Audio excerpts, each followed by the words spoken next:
Anyway, there are not so many. So I presume that you will hear my voice and the decibel will come to the end of the lecture hall. Anyway, I'm going to, we don't have too much time today, really, to be one of the last speakers. I'm going to shorten a little bit the... Sometimes last but best. Well, thank you. So I'm going to concentrate more on the sustainable construction rather than the circular economy. So, what do we mean by sustainability? Very hard to define sustainability exactly, but we are not going to argue about the definitions and make it short, the debate about the definition of sustainability.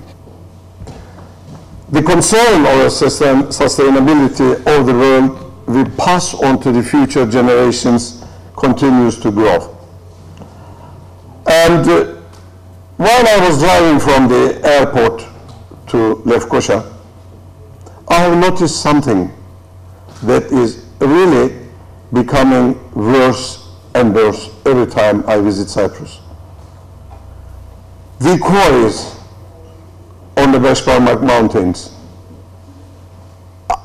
I cannot understand how this can happen in a small place like North Cyprus. Everywhere almost is demolished.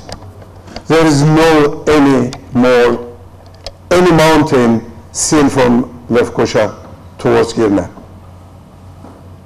And how long it will continue like this?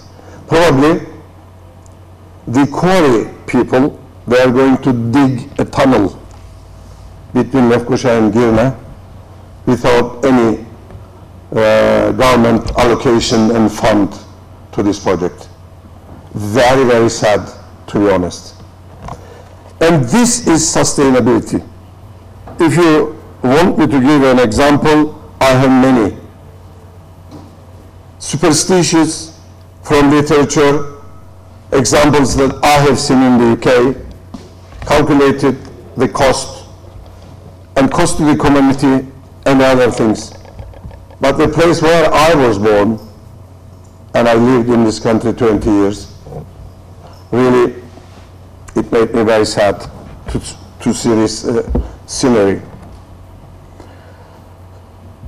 We are talking about, and we are very concerned about the sustainable future, and it is accepted to be a problem for the whole globe, the citizens of this world. Everywhere there is more or less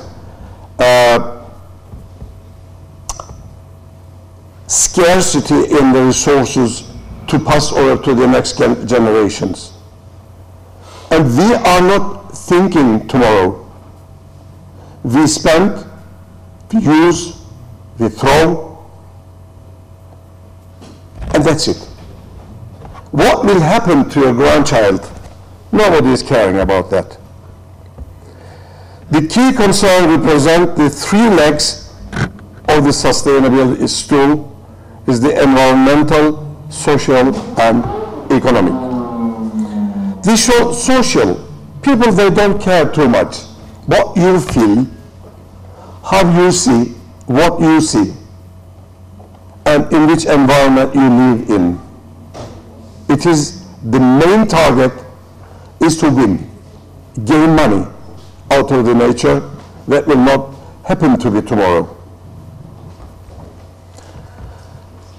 The industry that I represent, construction industry and the built environment, should be considered as two major areas that needs absolutely close attention for the achievement of a sustainable development in the societies to which we belong.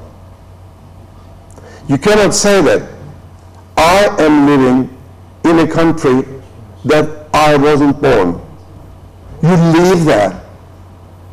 You get your money, you eat and you drink whatever that country really is producing.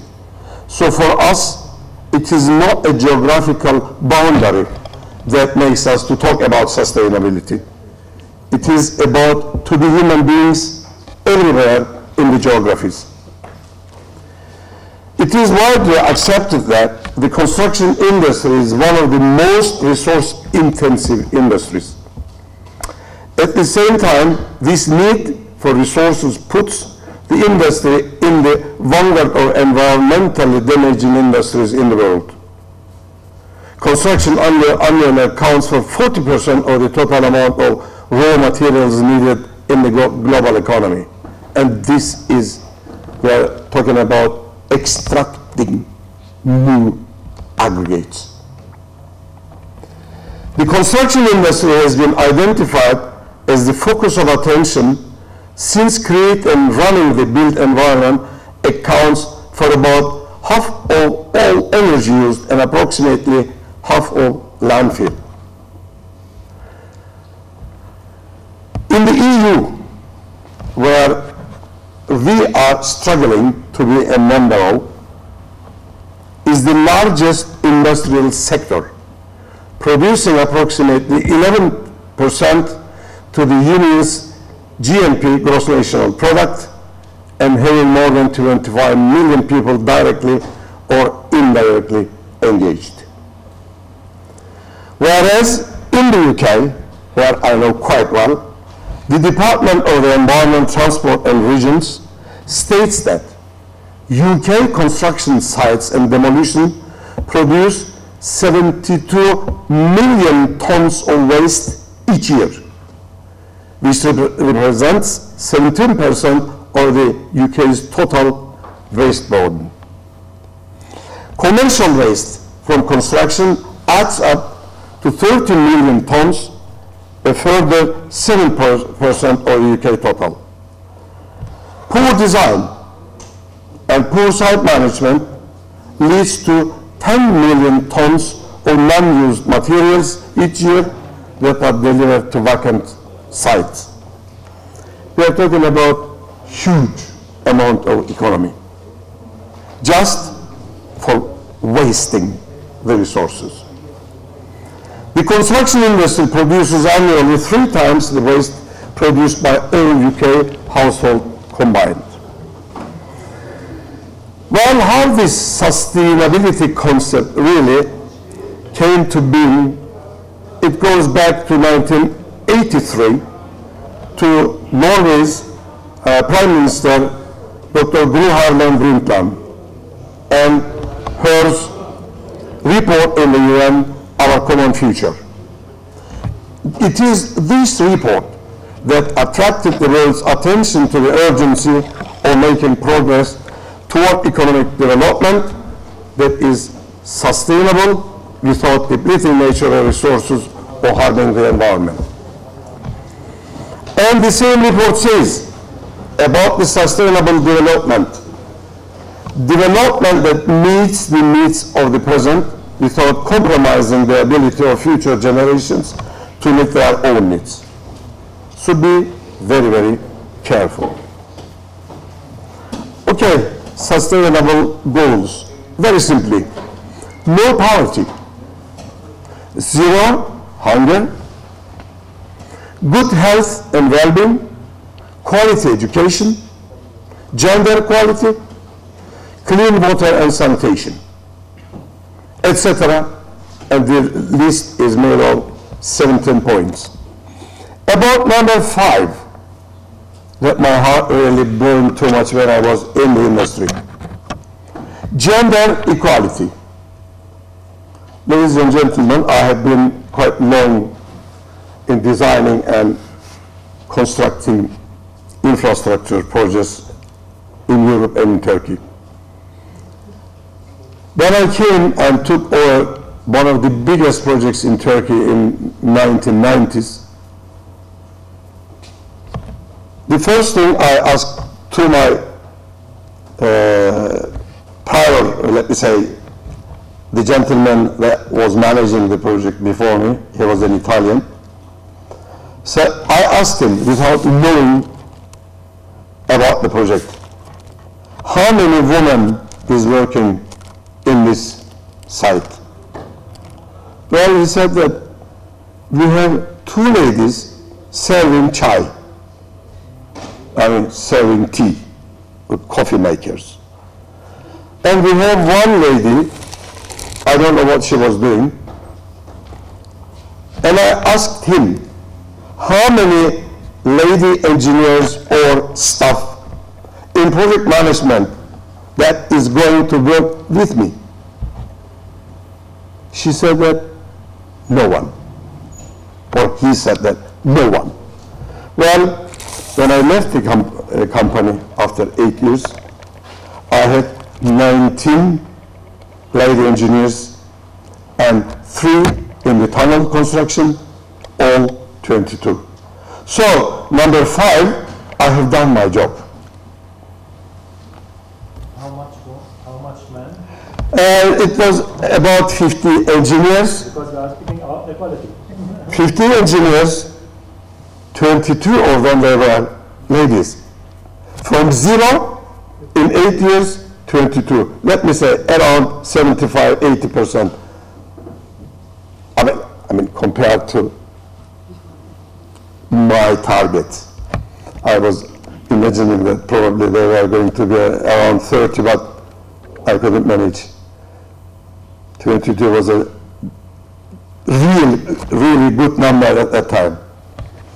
So, what we understand from Dr. Harlem's Brundtland's report about sustainable development, when we read it is too thick.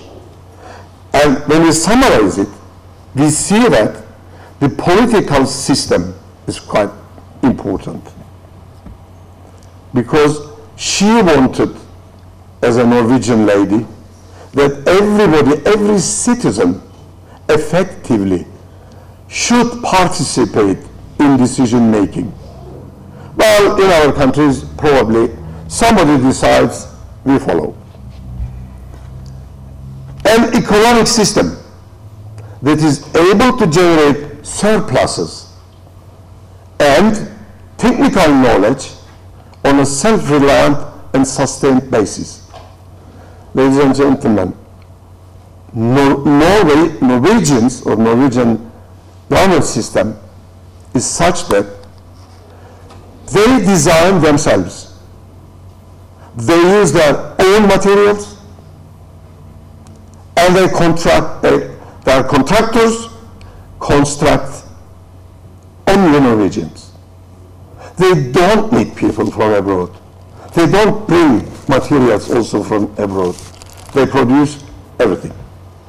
So, how can I say about Norway? It is a good example. And the social system that provides for solutions for the tensions arising from disharmonious development. If a country is rich, this will be distributed equally among the citizens. Not only 10% will have 90% of the wealth, and 90% will have only 10. This cannot go. And there will be a production system that respects the obligation to preserve the ecological base for development. The technological system that can search continuously for new solutions. You cannot say that we have the solution and we have only one alternative. This is not engineering. And the discipline of engineering economics says that in order to take a good decision, at least you must have 2 alternatives to compare the outcomes of each of them and choose the optimized one. One alternative solutions, you don't need to make any economical calculation at all. An international system that fosters sustainable patterns of trade and finance. Yes, if I produce something, you have to buy from me, and I have to buy something from you. But today, the deficit of government balances is that many countries, they just depend on other countries' production. They just import things. And they don't produce. They don't balance the balance sheet. They don't sell enough, but they buy all the time. An administrative system that is flexible and has the capacity for self-correction. You know, I mean, this report, sustainability, is not something that all the houses are painted into green. This is just a false, you know, idea. You have to think political, economical, social. And if I have time, I'm going to propose you our system of analyzing sustainability towards the end of my, let me say, lecture. An acknowledgement has been made in the report to the three fundamental components of sustainable development. Environmental protection. This doesn't mean that I've been in Finland and studied locally. It doesn't mean that you have to cut all the trees for the pulp and paper industry and not do anything. You have to, the minute you cut a tree, you have to plant a new one. That I have seen with my own eyes in Finland. The same day, the cutters on the new tree, I mean, what you call it, I don't know, yeah, planting. Same day. And this goes to the economic growth of the society. And automatically this brings you the result of social equality. Because, I mean, if you have been in Finland, I've been and studied, the education system is one of the best in whole world, not the whole Europe. Better than American, better than British, better than French, better than everybody else. Incredible country. Okay, sustainable construction. It starts, you know, from the procurement. What kind of contracting you have for your project? Which one? The traditional one? The private finance initiative? PPPs? Or what? Because every contract has different content concerning the sustainability issues. Carbon and energy, environmental management, waste, water, materials, biodiversity, etc., and the climate. The construction sector and sustainability. How was it? In 1980s, more attention was given to the technical issues in construction, such as materials, building components, energy-related design concepts. In 1990s, an appreciation of the significance of the non-technical issues, namely the soft issues, was growing. These issues are essential for the sustainable development in construction. And they are doing something wrong. They think that sustainability is a novel concept within the construction industry. It is not. I will tell you why.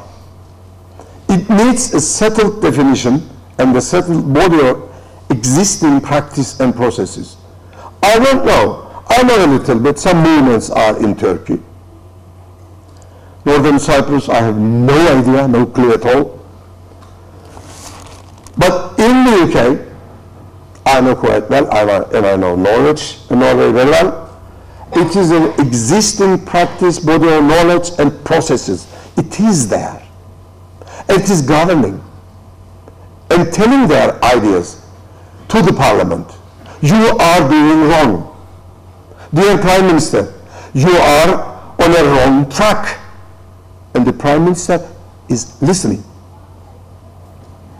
The industry has to understand what sustainability is in its context and focus on creation, sustaining, and dissemination of knowledge for sustainable construction across the multi-stakeholders involved in construction process. You know, constructing something needs a very, very temporary organization.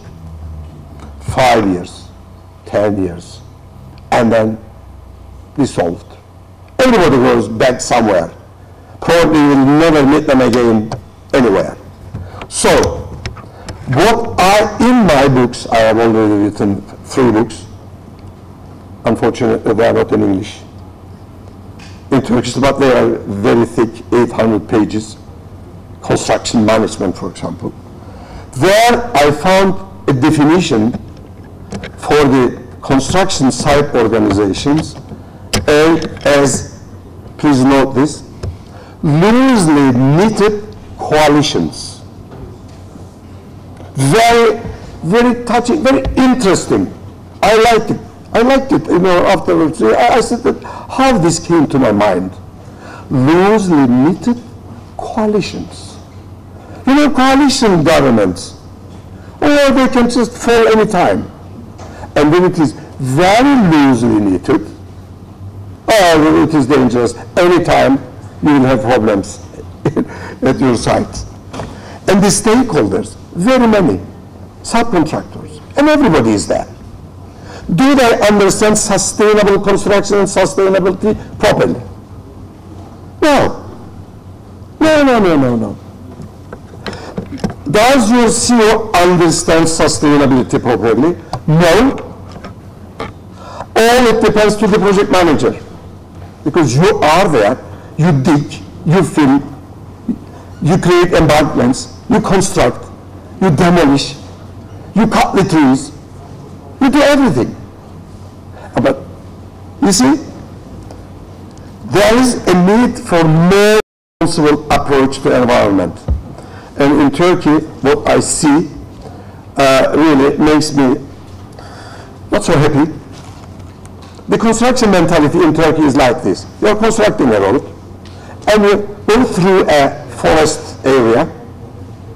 What is the expropriation limit? Let me say 90 meters. First, you cut everything in that 90 meter, 200 kilometers long, 90 meters in breadth, and then you construct, and after several years afterwards, you expect that the small trees will grow and will be a forest. It will take 200 years. This is sustainability. Very simple. Okay, I will just give you a sort of, from South Africa, a friend, Duplessis. She made a strategic framework for sustainable construction in developing countries especially.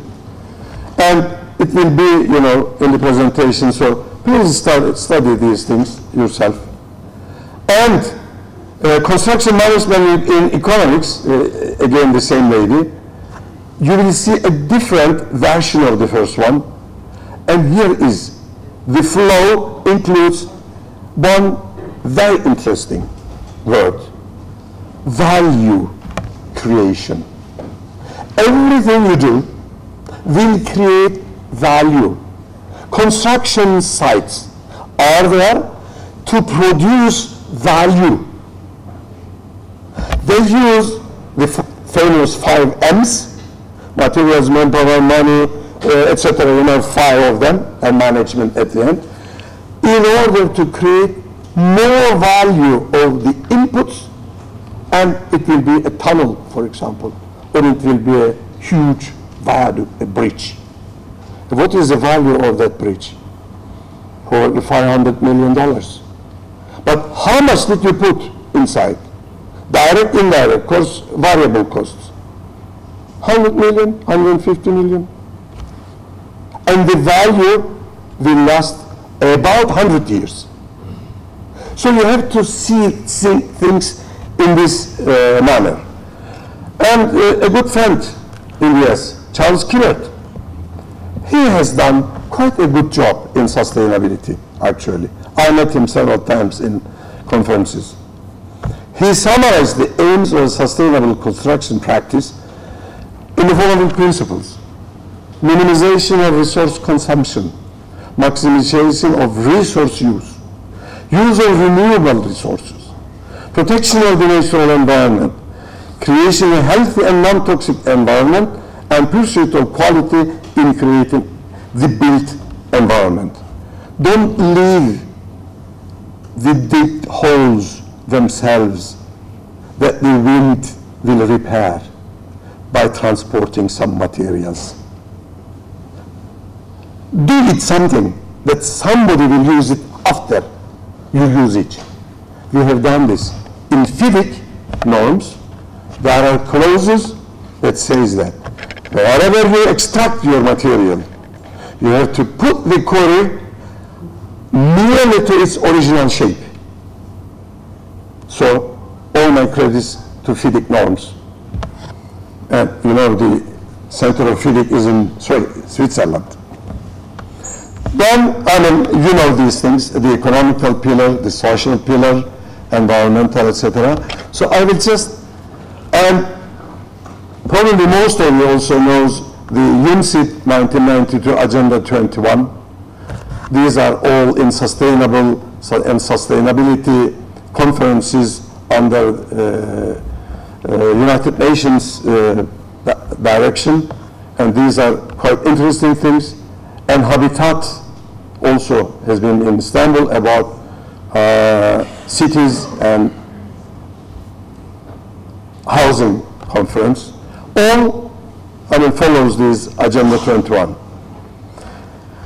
What about in the UK? I'm talking about in the UK because I have made quite long time research in the UK. So I know UK quite well.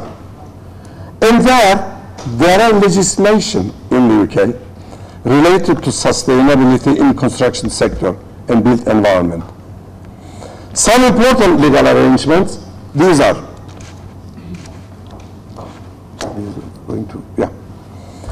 The landfill tax. What does that mean? I put also active waste, inactive waste from 1996 up to 1919. If you do something with the active waste, you will pay less tax to the government. And inactive waste, the money that you will save are much more less. So, the examples in this paper, published in Routledge in 2012, we have calculated economically for 2 highway projects, one in Wales and one in Scotland, and really you will see a figure from Wales that you will say that, okay, really we need to take sustainability into consideration. Okay, and there are 3 taxes that you eliminate today, and the third one is climate change levy. So,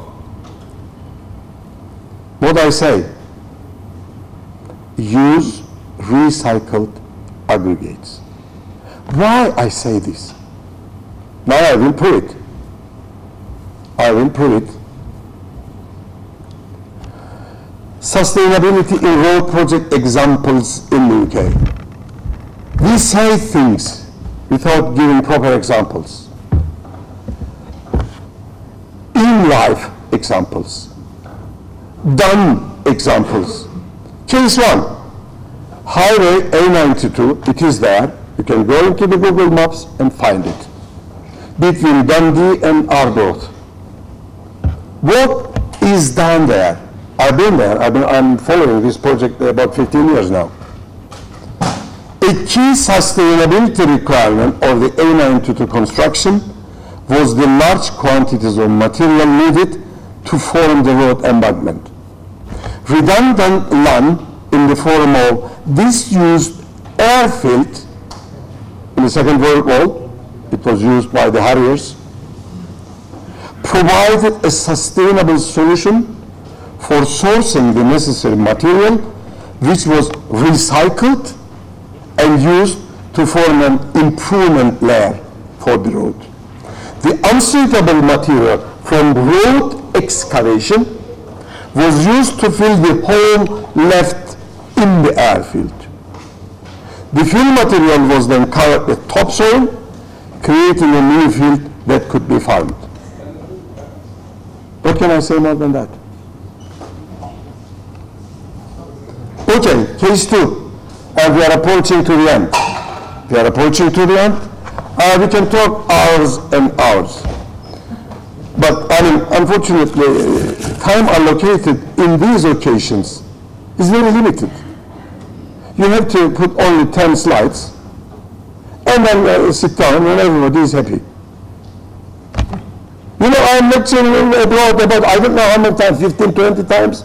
2 months ago, I was in Poland. And they said that, Dr. Akbıyıklı, we are going to give you 1 hour. Yes, That was okay. That was okay for me. Please conclude in 5 minutes. But in the morning, you didn't put any papers for anybody. today is the effort. Yeah, okay. Everybody is tired probably. And the last example, it is from Newport Southern Distributor Road in Wales.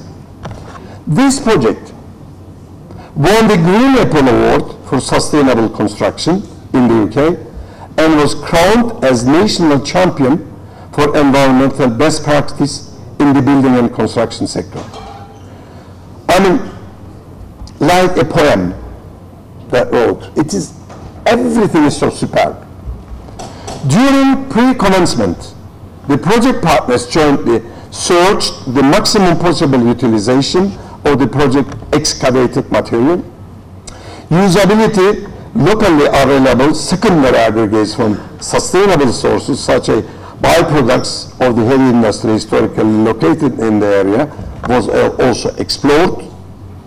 This has significantly reduced the environmental impact on the community by negating the demand for primary aggregates and reducing long-distance haulage movements on the project. So what happened? This scheme saved a considerable amount of cost, about £2 million, for sustainability thinking. Only that, if really they did something more than it, will be more. And what happened? At the end, the use of recycled material did not incur additional capital or maintenance expenditure to this road. However, it did result in construction costs, carbon emissions, avoiding landfill costs, and health benefits from reduced emissions. Overall, 2.1 million was saved,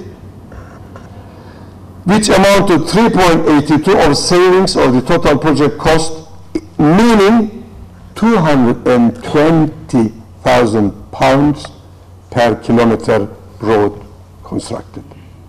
We sat and calculated to the last penny, together with the firm in Wales.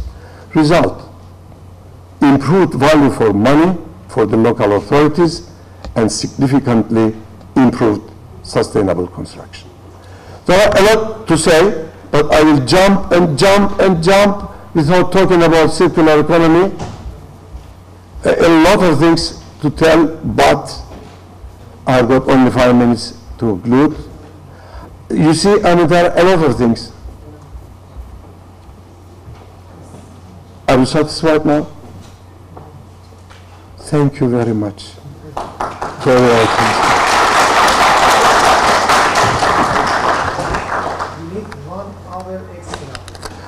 Absolutely. I mean, because now the economical side of sustainability is linked to this lecture. And that is more important than talking about emissions and the others. This, we are talking about money and time. But I didn't have time for that. Thank you.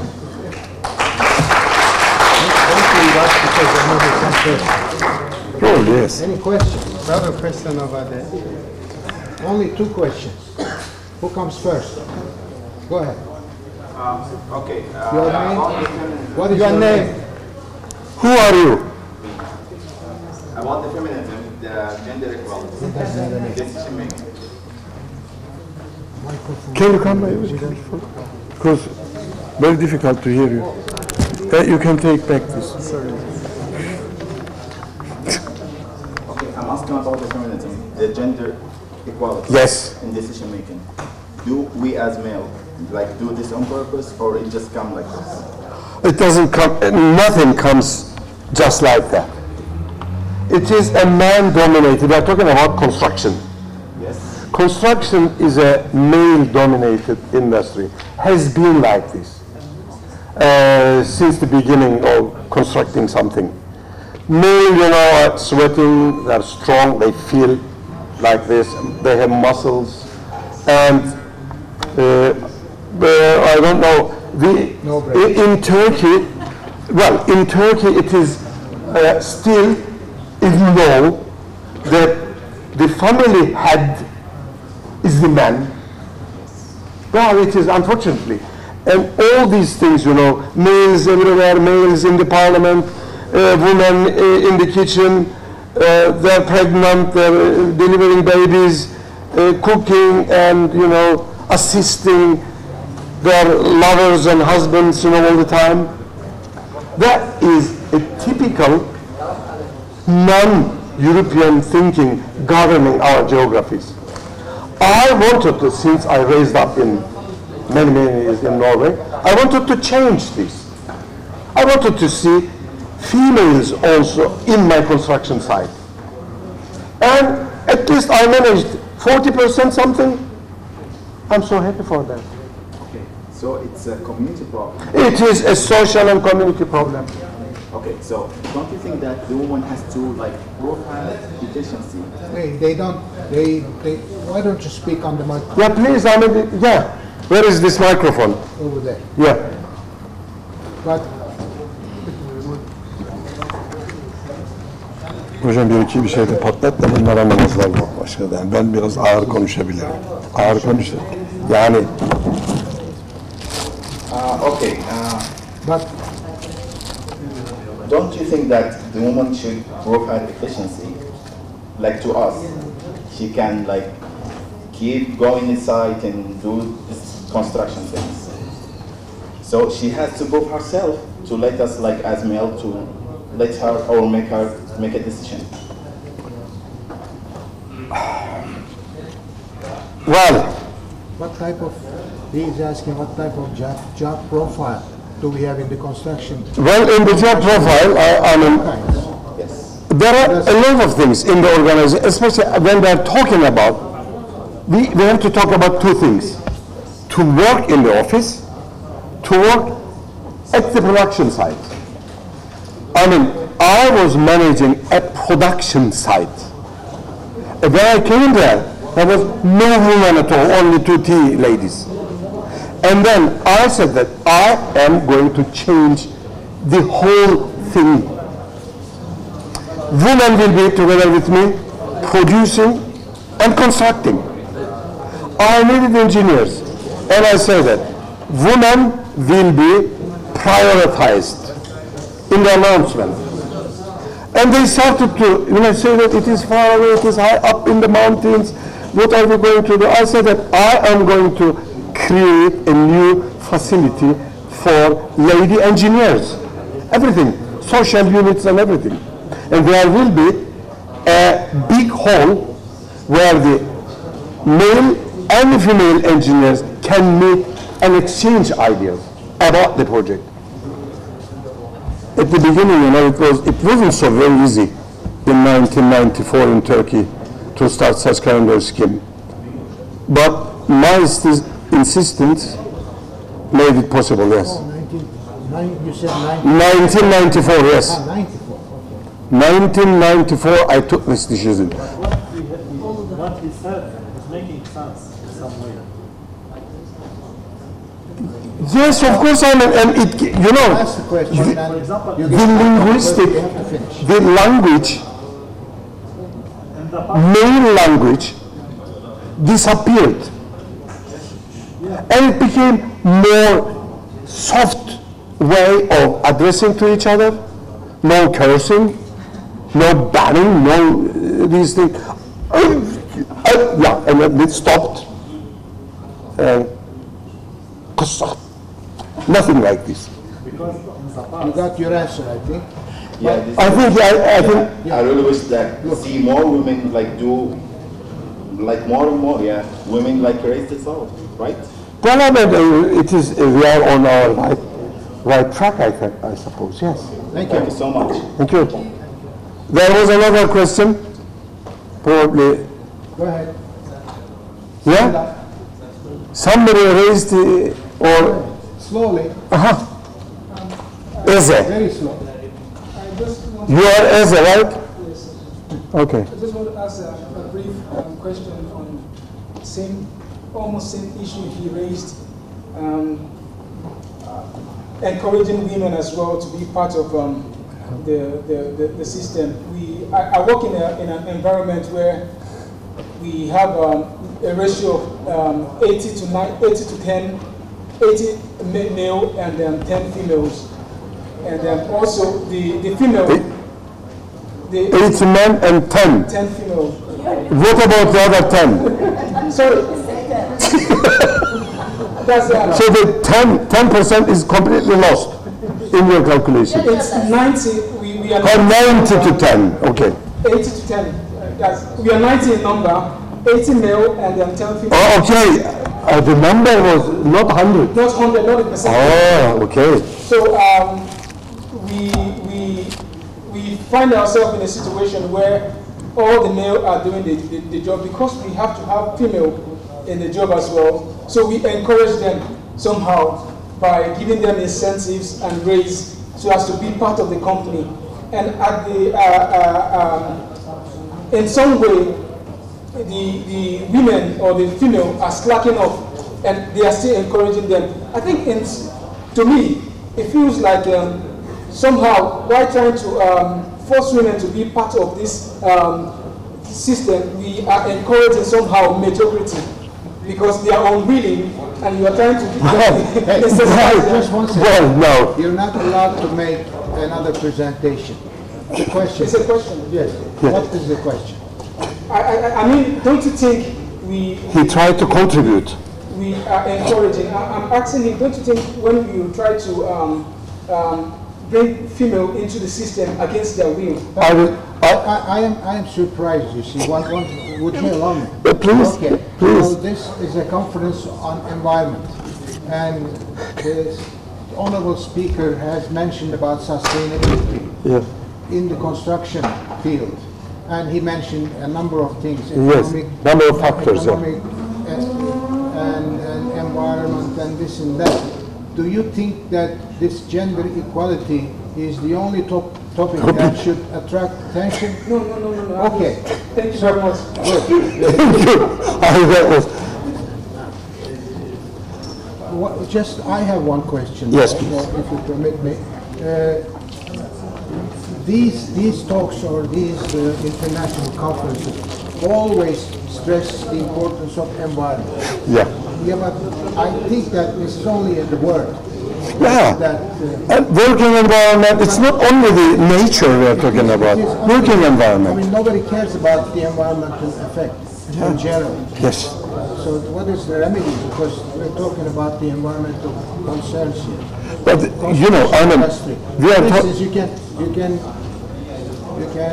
cut all the trees in the forest area and build A road. airport yeah. or a road, and you have no environmental concern whatsoever because the environmental impact assessment, positive response, and that's all. So how do you really would like to account for environmental concern in all these construction activities? And what is the measurement? What is the indicator? Well, I mean, by environment, I am not only concerned about the mountains and valleys and trees. The environment also concerns the working environment, where the site is situated, where the extracted materials, washed, and the residuals, they're just, dumped into the nearby river and polluting other things, outside your site. So environment is where you work, where you extract, and where you put a final constructed asset on that place. Everything for me is the environment and the impact of that final built asset, what it will make a damage that wasn't there before. Is it something economical benefit to the society, or economy money comes, but you don't have any more fresh air around your project?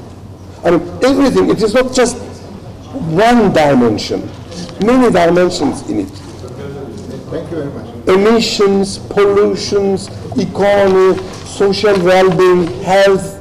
Well, I don't want to continue this discussion, but we can during dinner time. Oh, yes. Because everything that you're involved in, construction or other activities, you can measure by money, economics. But the damage that you make on the environment, there is no monetary response. That's true. No, that's true. Right. That's your presentation. Thank you very much. Thank you.